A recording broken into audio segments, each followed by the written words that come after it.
Happy Monday. Welcome to the Monday Duo. Today we're talking about energy, and it's not the I just need another coffee type of energy, but the deeper, steadier energy that comes from how we eat and how we honor our bodies. So, what will be in today's episode? See, tell us more because it's your episode.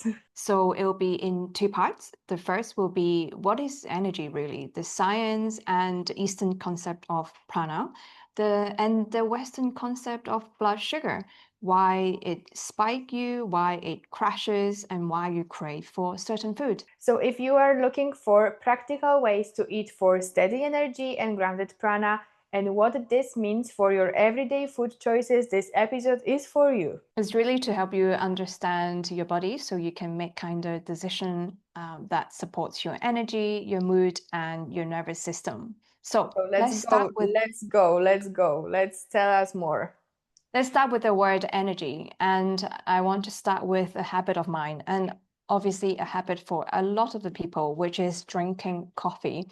So when I began my career, first few years, I would say coffees is inevitable. So maybe one in the morning and one after lunchtime to really help boost my energy. I think it applies to a lot of the people. Yeah, And I uh, think it was in and my previous yes, life too. right. So and then there's one time I think I've had a little bit too much coffee, too much caffeine, and I was at my desk and really feeling a tough time. I can hear my heart pounding. I was sweating, and I was about to pass out on my desk. And my colleague said you should go to the doctor. So I went to see the doctor, and I knew it was really overdose of caffeine. It's making me so anxious and nausea as well. So I wasn't really enjoying that time. So I really tried to find out my relationship with caffeine and to find out what are the other ways that I can boost my energy without having coffee. And I can say that I have obviously been on the wellness journey. I'm a nutritionist now. In the past maybe 10 years, I don't drink coffee to boost my energy. I drink it for leisure. I drink it when I enjoy it with my friends, but I don't use it in boosting my energy. And I will tell you why later. But first of all, Magda, is that something that you experience as well in your previous life? Yes, so the story about coffee is interesting for me. I'm a little bit jealous that you can drink coffee with your friends, just for the taste, not only to boost Yes. your energy. I tell you, you will know in a second why, because the topic, as I said, of coffee is interesting to me. I was still undergoing in the spiritual world. I was working as a breath worker, and I drank a lot of coffee because of my previous life. So as a lawyer, I was drinking 4 or 5 coffees per day. And Wow. yeah, because all the important talks were happening next to, with the cup of coffee. So I was having a problem with dairy products. So before that, I was drinking coffee with milk only. But when I Mm, need to reduce the milk in my everyday life, I started to learn how to drink black coffee, which I hate at first, but because all of the important talks happens next to with coffee, I just need to learn to drink that. So when I learned to drink that, I was drinking 5 or 6 per day. And even if I quit my lawyer's career, this habit stays with me, a really bad habit. Then I went to Bali and I met Aka that you already meet in our podcast. And Aka, in her philosophy classes, asked us if we drink coffee for boosting our energy or we mm, do it for pleasure. And mm, I was there surprised how much I was addicted to coffee, how much I needed to boost my energy every day. And she asked us a question. If we want to drink coffee, let's ask yourself if you're doing it for pleasure, then drink it. But if you are drinking it for boosting your mood, ask yourself for how long it will boost your mood or boost mm. your energy, and if you really need it. So immediately after I came to Bali, I was asking myself this question, and I was trying to avoid drinking coffee.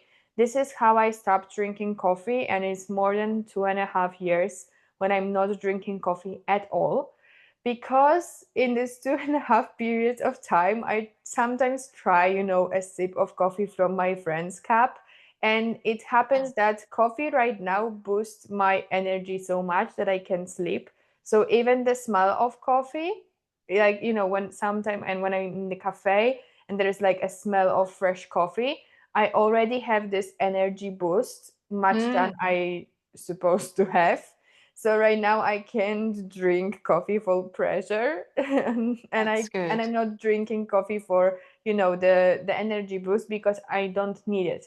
So I associate with it so much that coffee is not needed in our everyday life. Now, obviously, coffee is not the topic of today, but in Western nutrition, when we talk about energy, we usually means calories, the fuel your body uses to keep you alive and moving.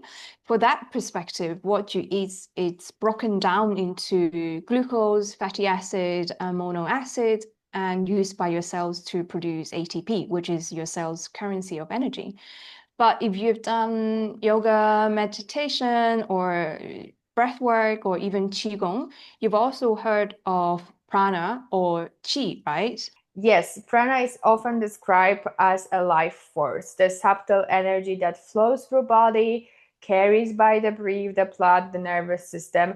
It's not something that you can measure with a blood test, but you can feel it really in your body. Some days you are bright, feel open, connected to world, and sometimes you feel heavy, scared, flat with your energy, and it's normal, and it's all about the prana energy. And what I love is that these are two ways of thinking, Western biology and Eastern energy, but they're not in conflict. They are like two things working together, like two camera angles in the same movie, a bit like our partnership, Magda, our dual energy. Now, from a Western angle, what you eat affects your blood sugar, your hormone, and your nervous system. And from an Eastern angle, how you breathe and eat influence the flow of prana and chi. Tell us more. I can't wait to hear more from you. So when your blood sugar is on a roller coaster, big spikes and big crashes, we often feel that in our prana, we feel a bit anxious, depleted, low, or a bit less energy, like you mentioned before. So when we are talking about eating for prana, we're really talking about caring for, first of all, your blood sugar, your nervous system, and your sense of safety and grounding in the body.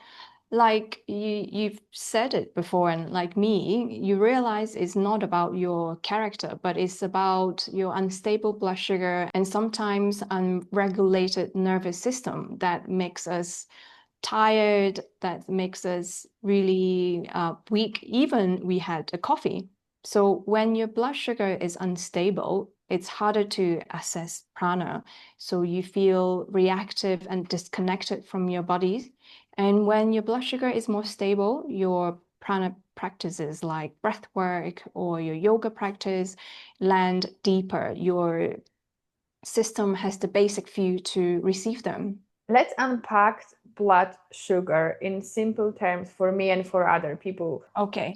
So imagine your blood sugar like a tide. You don't want it to be frozen and you don't want it to be like a tsunami. You want it a steady rhythm that gentle rises and gentle falls.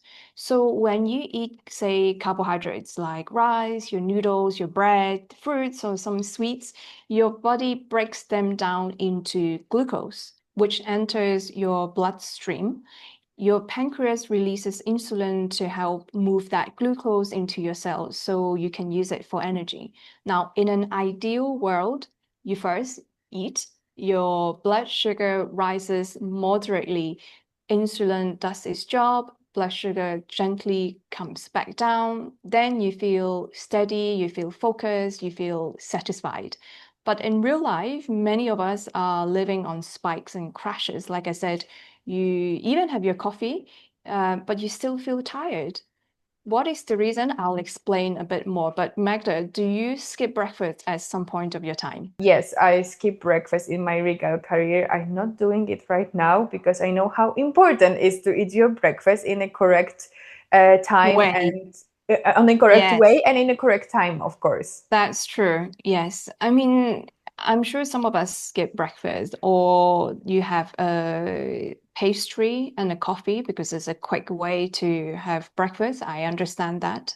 But if you do have just a pastry and a coffee, your blood sugar shoots up very, very quickly. So after that, after a cake, for example, you feel so satisfied, you feel happy for a little bit. But then after a couple of hours, it crashes, right? So you feel hungry, you feel irritable, your body is screaming sugar or coffee now, you need another coffee or you need another bakery. So it's another quick fix and the cycle just continues.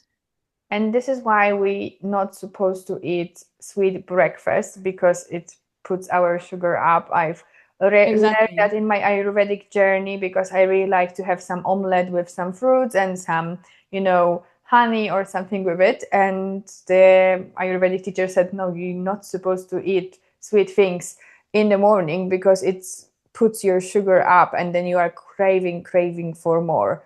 So Yeah, and each time when the spike crash cycle, this happens, is a stress for the body, is your stress hormone like adrenaline and cortisol, they all get involved. So over time, this could lead you very tired, anxious, you get hungry very soon after eating, or you need another sugary or caffeine just to feel normal again. Like a lot of the people, like you said, you used to have 4 or 5 or even 6 coffee a day because you're so used to that, getting that feeling of being steady and being in that spike state. So it's not a very good state for your body, actually. It's stressful. Yeah, from the energy perspective, these ups and downs give you the info to your body that you are not safe, you are not secure, that everything is changing in your life, and suddenly you don't have an energy to do anything. This regulates your everyday life. This is why it's so important, even for our body, to feel less stress and be more relaxed and more in your life forces. But what's beautiful is that you don't have to eat perfectly to calm this. You just need to understand a Yeah, few that's great. principles that help your body feel safer and more stable. So let's bring into the practice C how we can eat so our blood sugar is more like more gentle than a roller coaster and feel more grounded that stress. I will give you a few simple anchors so you can build your meals around 3 things. First of all, protein, that's your stabilizer. Your fiber and veggie, it's your micronutrients that you need. And then the third is healthy fats. This is your long burn fuel. So carbs are not the enemy, they are important. But of course, some of the refined ones, like the white bread, white rice, white pasta, we talked about before, these are the ones that they are tend to spike your glucose level. But if these are the things that you have on your daily basis, I can let you know what are the things that you can add on if you really like them and if you not can't change it to other form of carbs. So I would say instead of thinking I should eat less of carbs, you can ask yourself what are the things that you can add into to stabilize this spike of blood sugar. For example, if you're having a bowl of noodles, you could add tofu, an egg, or fish. So protein to stabilize your blood sugar, add some vegetables or a drizzle of sesame oil or some nuts for healthy fats. So you're having your favorite white toast. You could add some nut butter, egg, avocado, or even hummus. Maybe you could pair it with some small side of fruit and yogurt as well. So the main point is you're not taking away your joy of having your carbs, but you're adding some anchors so the meal feels more grounding but not spiky. That's great. I already had some thoughts how to make my breakfast better. And what about eating early in the day? Because I know that some women skips or eat less in the first half of the day and they are craving for snacks in the night. It doesn't That's help true. us. I was in Yes. that point in some point of my life too. So I remember that it only lasts for some days, but it was really a right. I would say it's the same principle that you build upon the adding the three things into your plate. But you could also try this at your own time. Definitely have some protein at breakfast, so eggs, yogurt, tofu, nuts or seeds, whatever that works for your culture, for your taste, and pair it with some fibers or healthy fats. So actually, ever since I changed my diet, having more protein at breakfast time, I feel very stabilized throughout the day. That's why I mentioned I don't need having to have a coffee to boost my energy because I really feel that it helps me to stabilize my energy. It doesn't give me that spike of energy, yes, but it stabilizes it and it keeps me energized throughout the day. First step, if you add some proteins to your breakfast for tomorrow or for next week, now you could try and notice what happens to, first of all, your craving. Second of all, maybe your afternoon 3, 4 p.m. energy crash. And third of all, try to notice your mood. You might find that when your body feels fed earlier, actually your prana, your energy feels smoother. You're less desperate for food that is sweet, or you would feel that satisfaction rhythm as well. So, like So I we said, need a set of reflection here. As I always said in some human design session, after you learn something, you need this self-reflection to see what works for you better, what you like more, what you don't like, in what period of time or in what part of it you struggle, you need more assist. So you can ask a person who is helping you in that part to assist you with exactly. more tips. So except for consistency, if we are always talking in our episodes from our guests, is our favorite word in the Monday Duo, we have the self reflection and baby steps, of course. Absolutely. And I'm not telling you to cut your coffee if you can't do it right away, but I think it's just to try that baby steps here tomorrow or next week and really try to notice the difference when you opt into a different diet or adding small things, changes to your diet as well. Yeah, I am the example that you can quit coffee after drinking five or six in one day. Yeah, exactly. Like I said, I'm not here to stop you from having snacks, but choose That's wisely great. so it doesn't spike your glucose. So you could try this rule, pair a carbohydrate with a protein or fat. So it could be fruit plus nuts, or it could be a cracker, but with cheese or hummus, a rice cake with peanut butter, yogurt with seeds and berries. So if you pair a carbohydrate with a protein or fat, this slows the release of glucose into your bloodstream. So instead of a sudden spike, you do get a gentle curve. So from the outside, it looks like a small change, but inside your body is a huge kindness. You're doing very kind to your body. Yeah, So that, I hope this help with this yeah, I advice. think I will try that in next few days. Well, I think Magda, for this last part, you could definitely add on is breathing and nervous system, how you eat, not just what you eat. Say if you just chuck a meal in 5 minutes while reading a very stressful email, your nervous system is in a fight or flight mode. So digestion is definitely not the priority because your bloodstream, every focus is on your head with this stressful situation. So definitely it's not a good state. But maybe you can tell me more, Magda, how you feel Yes, about so this. this is what I've learned in Bali too, from my friend Ketut.